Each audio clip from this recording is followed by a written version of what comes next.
The mid-afternoon sun beat down relentlessly on the polished tick decks of the Miami marina, reflecting off the chrome railings of 100 luxury vessels until the air itself seemed to shimmer with heat and money. For Anthony Wilson, CEO of Wilson Dynamics, and a man whose net worth hovered comfortably in the 9 figures, the heat was merely an inconvenience to be managed by climate control and expensive linen suits. At 55, Anthony was a man who moved through life with the momentum of a freight train. He was powerful, unstoppable, and entirely alone, though he rarely paused long enough to notice the silence in his sprawling mansion.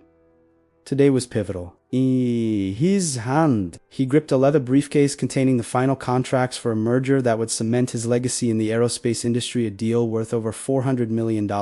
He checked his limited edition timepiece, a subtle masterpiece of Swiss engineering worth more than most people's homes, and frowned. It was 2:45 p.m. He and his partners, younger and hungrier men whom he had mentored for a decade, were waiting on board his flagship yacht, the Titan's Breath. They were supposed to toast to the future, sign the papers, and sail out into the Atlantic for a celebratory dinner. Walking along the pier, Anthony was blind to the world around him. He didn't see the tourists gawking at the floating palaces, nor did he see the marina workers scrubbing hulls and hauling lines, their uniforms stained with salt and grease. To Anthony, they were part of the scenery, essential but invisible, like the pylons holding up the dock. Among these invisible men was Kevin Perez. At 38, Kevin looked older than his years. His face was etched with lines carved by smoke, stress, and sorrow, and his hands, currently coiling a heavy fuel hose, were rough and scarred. Kevin wasn't just a doctor. He was a former lieutenant in the city's fire department, a man who had once run into burning buildings while others ran out. That was before the injury that sidelined him, before the medical bills for his wife's terminal illness wiped out his savings, and before the grief sent him into a spiral that cost him his pension and his home. Now, he lived in a small, rust-eaten van, 3 miles inland, working double shifts at the marina just to send money to his sister in Ohio, who was caring for his 10-year-old daughter, Laura. Kevin wiped sweat from his brow with a rag that smelled of diesel. He had been working near the Titan's Breath for the last hour, making himself small, keeping his head down. But a firefighter's instinct never truly fades. It's a sixth sense, a prickle on the back of the neck that screams when something isn't right. For the last 20 minutes, Kevin had been watching the stern of Anthony Wilson's yacht. He had seen Tim and Anthony's associates spacing the aft deck. They weren't relaxing. They were agitated, checking their phones, glancing at the parking lot, and, most concerningly, messing with the ventilation intake near the engine room access. Kevin had seen thousands of fires. He knew how they started, and more importantly, he knew how people acted when they wanted one to start. When the heavier of the 2 men, a guy in a flashy blue blazer, dropped a heavy canvas bag into the engine compartment and hurriedly closed the hatch, Kevin's stomach turned. It wasn't a clumsy movement that alarmed him. It was the smell. Even from 30 feet away, carried on the humid breeze, Kevin caught the faint, sweet chemical scent of It wasn't diesel. It was something volatile. Anthony Wilson's dress shoes clicked rhythmically on the wood as he approached the game. He was mentally rehearsing his speech, his eyes fixed on the horizon. He was 10 steps away from boarding when a rough, calloused hand shot out and gripped his arm. Anthony stopped, jolted out of his thoughts, and looked down with a mixture of shock and disdain. He saw a man in a stained polo shirt, smelling of sweat and seawater, blocking his path. Anthony said, his voice icy, pulling his arm away as if the touch were contagious. "I'm not confused. And I'm not asking for a handout," Kevin said, his voice raspy but steady, the voice of a man used to giving orders in chaos. Anthony left, a short, sharp bark of incredulity. Security is usually better at this marina. Step aside. He tried to sidestep the worker, but Kevin moved with surprising agility, planting himself between the billionaire and the gang. "Listen to me," Kevin urged, his eyes locking onto Anthony's with an intensity that unsettled the older man. "I spent 15 years with the fire department. I know what a rigged setup looks like.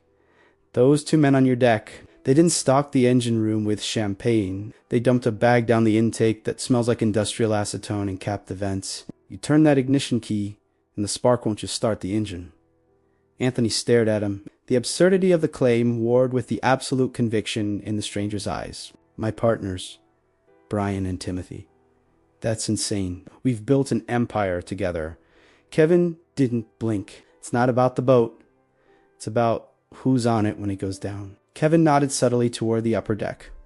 Anthony looked up. Brian Thompson, his CFO, was gripping the railing, his knuckles white, sweating profusely despite the breeze. Timothy White, his legal counsel, was pacing, refusing to look toward the dock. They didn't look like men about to celebrate. They looked like men waiting for an execution. "I don't know who you are," Kevin whispered, lowering his voice. "But I know fear when I see it. And I know the look of men who are checking for witnesses. If you walk up that ramp, you're not coming back. Please, just let me check the engine hatch. If I'm wrong, you can have me arrested. You can fire me." Anthony hesitated. He was a man of logic, a man of numbers. The numbers said this was ridiculous. But his gut, a survival instinct buried under layers of corporate comfort, suddenly woke up. He remembered Brian's recent erratic behavior, the urgent request to move the meeting to the boat, the strange restructuring of the life insurance policies on the key executives just last month. He looked at Kevin, really looked at him for the first time. He saw the burn scar on the man's forearm, the weary posture, but also the undeniable integrity in his stance. This man had nothing to gain and everything to lose by harassing a VIP. "You have 2 minutes," Anthony said quietly, his heart hammering against his ribs. Kevin nodded once. "Stay here behind the pylon." Kevin moved not like a dockhand, but like a tactical operator. He stayed low, using the visual cover of the neighboring yacht, creeping toward the service hatch on the swimming platform, out of sight from the upper deck. Anthony watched, feeling a surreal detachment, as this stranger risked his job, and perhaps his safety. For him, Kevin reached the hatch, cracked it open just an inch, and sniffed. He froze. Then he reached into his pocket, pulled out a small inspection mirror, and angled it inside. He retracted it carefully, closed the hatch silently, and shimmied back to the dock. When he returned to Anthony, his face was pale beneath the tan. "It's wired," Kevin whispered, his jaw tight. They bypassed the safety valve on the fuel line and rigged a remote detonator to a canister of Anthony felt the blood drain from his face. The reality of the betrayal hit him harder than a physical blow. The men he trusted, the men he considered his only real circle, were waiting up there to incinerate him. "Call the police," Anthony stammered, reaching for his phone with trembling hands. "No." Kevin stopped him, his mind racing through scenarios. If they see police cars rolling up, they might panic and trigger it early, or toss the evidence overboard and claim innocence. "We need to get them off that boat without them knowing you're onto them." Anthony looked at the firefighter, feeling a sudden dependence on this man's courage. How Kevin looked at the main power breaker box for the slip, then back at the yacht. "We create a problem they can't ignore." Kevin moved with the calculated precision of a man who had spent half his life dismantling disasters before they could fully bloom. He knelt by the heavy industrial pedestal that housed the shore power connections for the slip, his movements shielding his actions from the yacht's bridge. With a swift, decisive motion, he threw the main breaker, killing the flow of electricity to the Titan's breath. The hum of the yacht's massive air conditioning compressors died instantly, replaced by a sudden, heavy silence that seemed louder than the noise had ever been. "Now we wait," Kevin whispered, motioning for Anthony to stay hidden behind the stack of equipment crates. "In this heat, the cabin will turn into an oven in less than 5 minutes. If they're innocent, they'll call the marina office or come out confused." Anthony crouched beside the firefighter, his expensive suit straining at the knees, sweat trickling down his temple knot from the heat, but from the cold terror gripping his heart. He watched his own boat like a stranger, realizing that the vessel he had named Titan S-Breath to symbolize power was now just a floating coffin. Minutes stretched like hours. The silence on the dock was heavy, punctuated only by the distant cry of seagulls and the slap of water against the pilings. Then the salon door slid open. Brian Thompson stepped out first, not with the casual annoyance of a man who lost power, but with frantic, jerky movements. He was wiping his forehead aggressively, his eyes darting not to the power pedestal, but to the parking lot, scanning for a threat. Timothy White followed close behind, clutching a briefcase to his chest like a shield. They didn't look like executives. They looked like cornered animals. Anthony heard Timothy hiss, his voice carrying over the water. Brian snapped back, his voice trembling with a suppressed scream. "The fumes, you idiot. If the transfer switch sparks, we go up with it. We need to get off." Hearing those words, the last shard of denial in Anthony's heart shattered. It was true. All of it. The late nights working on the merger, the brotherhood they claimed to share, the toast to future success is it, was all a facade to mask a murder plot. Anthony felt a surge of rage so pure it nearly blinded him, but Kevin's hand on his shoulder grounded him. "Not yet," Kevin murmured, his eyes scanning the perimeter of the marina entrance. "I texted a buddy of mine in the harbor patrol when I was checking the engine. He's 2 minutes out." The two conspirators hurried down the gangway, practically tripping over each other to get to the solid safety of the dock. They looked relieved to be off the boat, their posture relaxing as they put distance between themselves and the bomb they had planted. That was when Anthony stood up.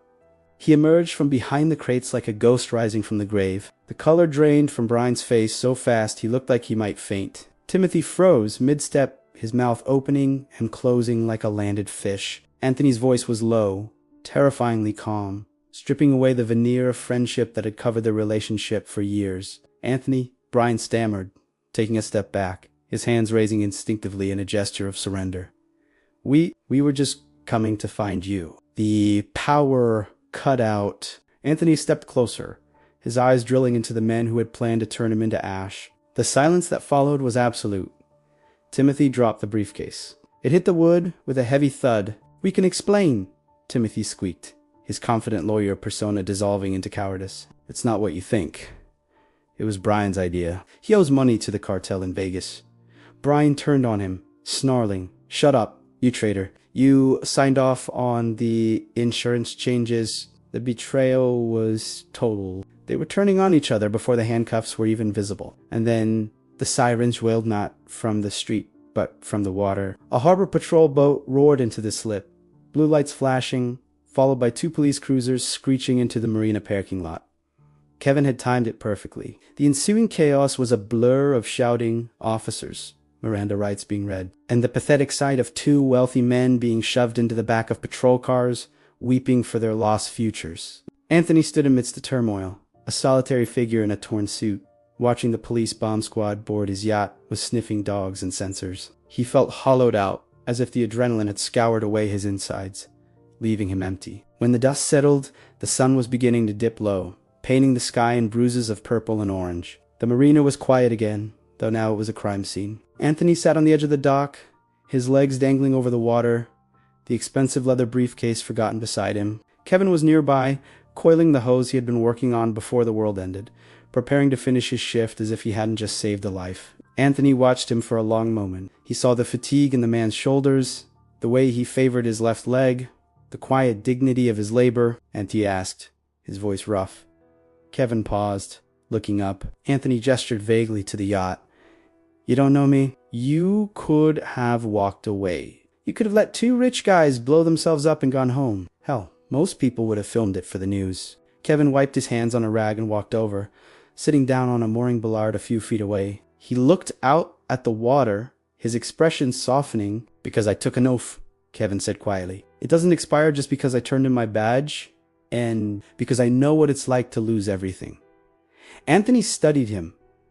"You said you were a firefighter." Kevin let out a breath that sounded like a rattle in his chest. "Life happened. I was a lieutenant at Station 42. Loved it. It wasn't just a job. It was who I was. Then, 3 years ago, my wife, Susan, she got sick. Ovarian cancer." Kevin's voice cracked, but he pushed through. "The insurance capped out. The experimental treatments were out of pocket. I sold the house, the car, cashed in the pension. I worked triple shifts, slept in waiting rooms." He looked down at his scarred hands. "I lost her 18 months ago, and by the time she was gone, I was bankrupt and broken. I got injured on a call a week after the funeral head wasn't in the game. Blew out my knee. Department let me go with a medical discharge, but it wasn't enough to cover the debts I had left. So, now I'm here." Anthony felt a lump form in his throat. He thought about his own problems, market shares, merger contracts, the betrayal of greedy partners. They felt laughably small, insultingly trivial compared to the mountain this man was climbing every day. "She's with my sister in Ohio," Kevin said, a ghost of a smile touching his lips. "She's 10, smart as a whip, loves drawing. I video call her every night, tell her I'm working on a big project in Florida that I'll send for her soon." Kevin looked at Anthony, his eyes clear and devoid of self-pity. "I didn't save you for a reward, Mr. Wilson. I saved you because Susan used to say that we re only as good as the people we help. If I let you die, I wouldn't be the man she loved. Anthony stared at the water. The reflection of the sunset, shimmering light spilled oil. He had spent 55 years building a fortress of wealth to keep himself safe, to keep himself happy. And yet, sitting here, he realized he was the poorest man on the dock. He had money, yes, but he had no one who would sell their soul to save him. He had no one to video call at night. He had just been nearly murdered by the closest things. He had 2 friends. And here was Kevin Perez, a man who had lost his world, still fighting to protect the sanctity of life for a stranger who had looked down on him. It was a humiliating, transformative realization. You're a better man than I am, Kevin N. said softly, using the firefighter's name for the first time. Money makes life easier, sir, but it doesn't make it better, Kevin said, standing up and dusting off his pants. I'd better get back to it. Wait. Anthony stood up, his mind racing. A plan was forming, not a business deal, not a merger, but something that felt like the first real decision he had made in years. You're not washing any more boats today. Kevin looked at him, confused and slightly defensive. With all due respect, sir, I need this job. You're not unemployed, Antini said, his voice regaining the authority of a CEO, but tempered now with a newfound warmth. You just got promoted, but first, I need you to do something for me. Kevin frowned. Sir, it's a wreck. It's parked in a lot 3 miles from here. I don't care about the suit, Antoni said, picking up his briefcase. I want to see the reality. You saw mine today, the ugliness hidden under the luxury. I want to see yours. Because I have a feeling, Kevin, that today isn't just the day you saved my life. Kevin hesitated, looking for the catch, looking for the angle. But in Anthony's eyes, he saw something he hadn't seen in a long time from anyone in power. Genuine humility. Okay? Kevin nodded slowly. But don't say I didn't warn you.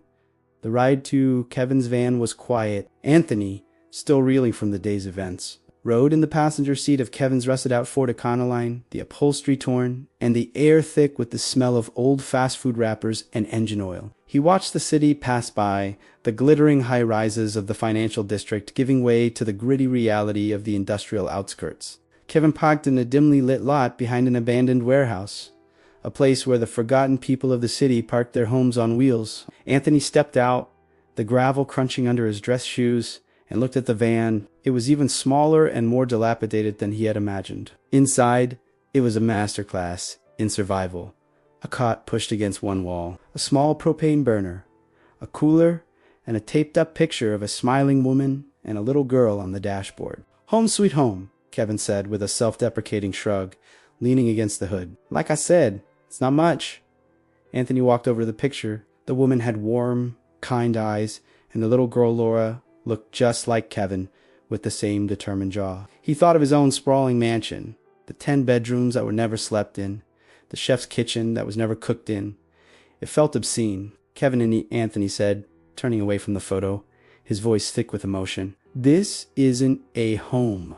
Kevin looked down at his boots. It's temporary. As soon as I get ahead on Laura's support payments, I'll find a studio apartment. It's just... Anthony opened his briefcase. Inside, next to the worthless merger contracts, was his checkbook. He pulled it out, along with a gold pen. He leaned against the side of the van and began to write. He wrote quickly, tearing the check out with a decisive rip. He walked over to Kevin and held it out. Kevin looked at the piece of paper, then at Anthony. What is this? Look at it, Anthony commanded softly. Kevin took the check, his eyes adjusting to the dim light. He saw the number. Then he saw the zeros. He blinked, thinking it was a trick of the light. Juan 000000001 million dalesa. His breath caught in his throat. He looked up at Anthony, his face a mask of shock and disbelief. Is this a joke, Mr. Wilson? It's not a joke, Kevin. And it's not a reward. You can't pay someone for saving your life, Anthony said, his voice firm. This is a debt repayment. You paid off my debt today. The debt of a man who was too arrogant to see the monsters in his own house. The debt of a man who lost his way. You reminded me what courage and integrity actually look like. That check is to clear your medical debts. Or have them. It's to get you out of this van and into a home. Kevin's hand shook so violently the check rattled. Tears welled in his eyes, spilling over onto his scarred cheeks. Sir, I can't accept this. It's too much. No, you didn't, Anthony said, placing a hand on Kevin's shoulder. Most people would have walked away. You stayed, and because you stayed, I'm alive. Take it. It's yours.